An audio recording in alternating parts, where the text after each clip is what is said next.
ate gino emibiri gyo gyagenda wala osanga omuntu mu ddwaliro nga bakuwa ebifaananyi bye ebya before and after. N'otya n'okutya omubiri gwo okubanga gunyirira Katonda yekka n'olwekyo n'emibiri gitwepankisiza bwereere n'amayinja gatwepankisiza bwereere n'ebitiibwa bitwepankisiza bwereere n'obulungi gwolowooza omugenzi fire bongole lutayi abakazi obaamugwiranirangako yali afaanananga we yafiira nedda emibiri gitwepankisiza bwere ebyensi nibusha n'omushenyi gwe wakiŋŋambe kati bw'oba okyalina opportunity ng'obirimu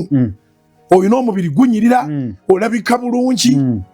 byonna glorify God ekitiibwa kiwe Katonda ekitiibwa kiwe Katonda wenyumirizemu abalina emmotoka bangi abatulaba kati nga tebalina wadde ezirinya booda nga yina emmotoka abalina essente bangi abatulaba kati nga ssente tayinaawo wadde ekikumi ekimu abalina obuyinza bangi abatayina wadde obuyinza obugamba enkoko eyimirire obuyinza bugenda so Katonda bwakuyamba n'abaako ofiisi wakutuuzizza serve his people, serve the purpose.